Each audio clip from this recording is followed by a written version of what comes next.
and welcome to vlog number 65.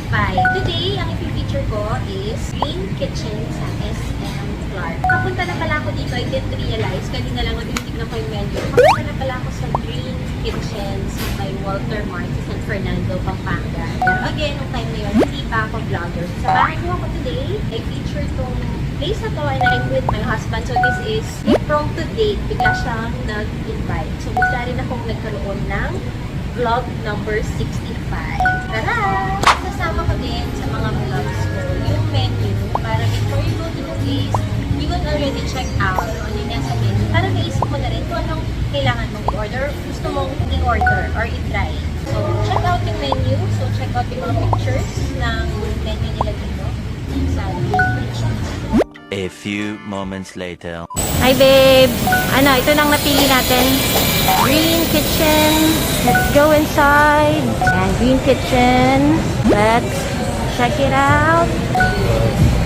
Walang tao. Hello!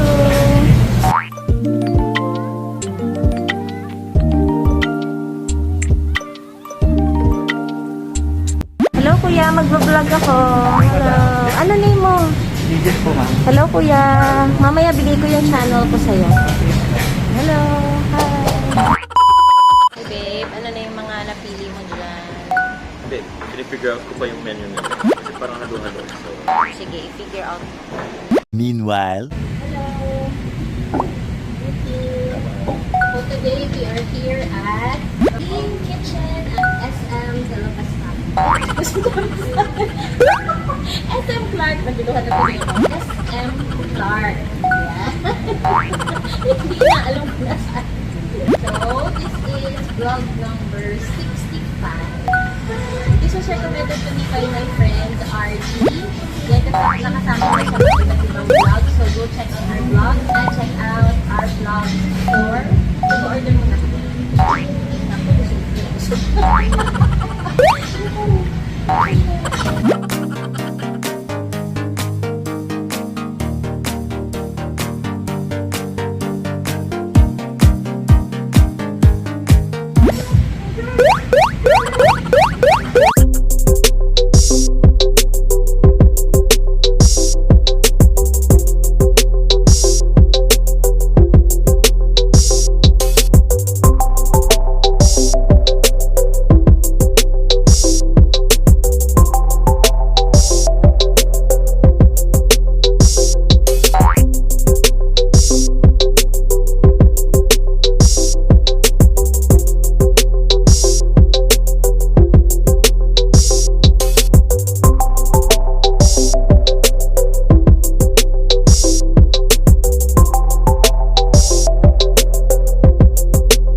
a few moments later. natural watermelon ang flavor yan. Kaya po, fresh po. Fresh yan. Ayun. Sige, watermelon ako. Watermelon ka naman, Watermelon. misis. Shake po or Itong blended, na ice blended. Shake, shake. glass naman. Oo, glass. Okay, but, saka na, Sa saka salad. Dito, ay, ano ba dito? Double tomato ba? Triple cheese? yung may... O yung tomato basil and cheese? Yun. Yung may basil. Ayan. Saka ng tomato basil and cheese. May itong salmon chicaw. Sir, yung Green Kitchen, meron to sa Waltermart, no? No? Oo. Same pero same man. Okay. A few moments later. Yun na daw yung food namin. Wow! Excited! Gutom kami ni Bogs. Ayan! Yay! Ano kasi yan, kuya? Tomato basil. Ah, wow! Tapos ikaw, Wow! watermelon shake. Yay! Saka salad. Hello, anong name mo? Dana po. Dana? Hello, Dana! Hi! Yay! Excited excited kami kumain. Meanwhile, Okay, this is what we ordered. Gagawin silang dessert today. So, baka kung may room pa yung siya namin, dessert kami sa labas. Pero kailangan magka-room. Kasi itong kasama ko may room yan for dessert lang. Hi, babe. Ready na to eat? Yay! Taste test natin.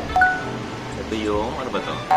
Triple Tomato with basil and cheese. Pasta. Yeah. Sarap siya. Excited akong tikman Ito yung ano, yung gusto yung cheap na lasa masarap. No. Okay naman. Yeah. How about Ito the yung salad? exactly my type na. Talaga? Gusto na rin tuloy tikman. Tikman na nga itong... Kuha na nga ako. Yan. O, diba? Pampukas. Hindi yan. Tikman ko lang din. O, sige yung salad naman. Salad. Yan. Tikman ko na din to. Para malaman ko kung... Ano mas sobrang init to. Yeah. Sarap. What I imagine. Sarap. How about yung ito? Tingnan ko muna. Ang sarap ng pasta. Gusto ko siya. Sarap na. Ito, pangalawang ano ko na to. Pangalawang subo.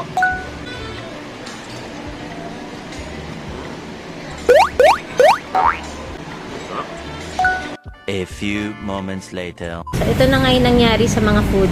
Naubos lahat. Yung pasta, as in, konti lang yung natira. Busog na kami. Pero lahat, inubos namin. Mahina na kami. Mahina kami kumain.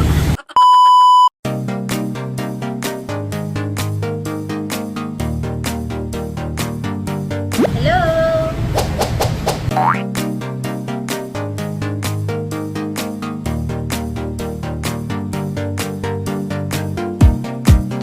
Restaurant. Nakalinis, gardening, ang dating. Today's Wednesday, so wala masyadong tao. Meanwhile, Yan, I would like to say thank you sa mga friendly staff dito. Pakilala ka kung Eugene Ramos po. Yan, thank you Sir Eugene sa good customer service nyo. Maalis si Kuyang isa. Hello Kuya, say hi. What's your name? Jason Rawan. Ano ulit Kuya? Jason Rawan. Ayun! Ayun, si Kuya Jason. Thank you so much. Si Kuya gusto mag-hi. Aso na? Ayun, si Kuya. Thank you, Kuya. Mag-hi ka naman.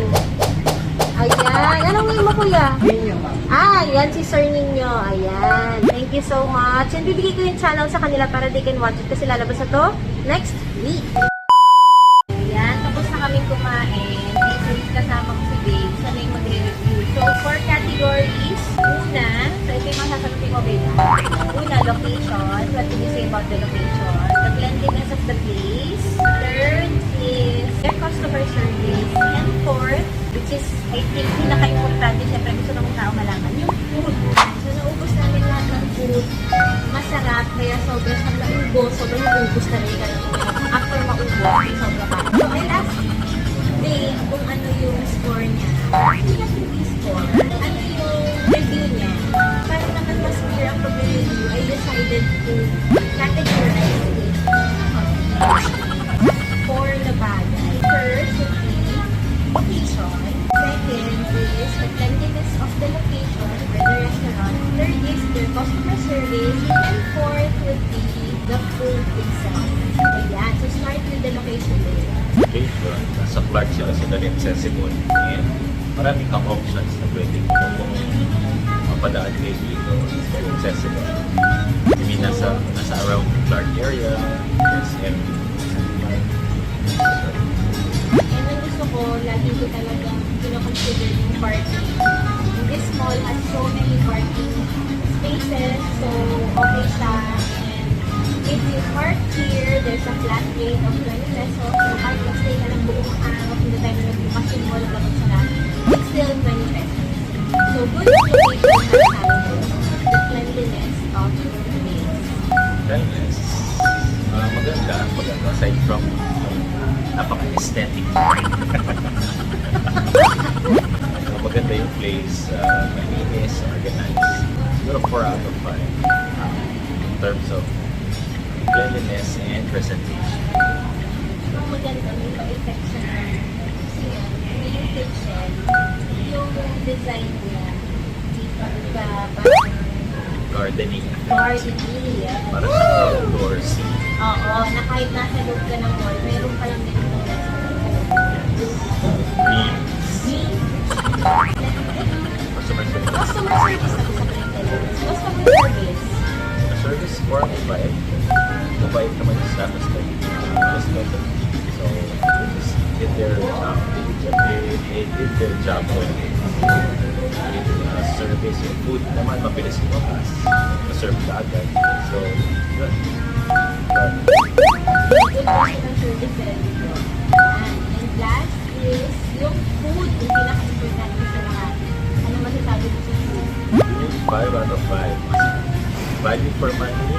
I-order kasi food. I-order namin. Pasta. Basil, tomato, double cheese. Double cheese. Tomato, basil, and cheese for 290 pesos. Share na kami doon. And may sobra pa. More than enough for us. Wala na lang for the bus. And kasi kami when we eat, we always buy salad. Yeah. Lagi kami may salad. Order namin salad. Osaka. Osaka. Osaka na iba to. Ito, Osaka. So, it's 273 pesos. Ito, Osaka. It's decent price. Decently priced. Yung last, Salmon Chicao.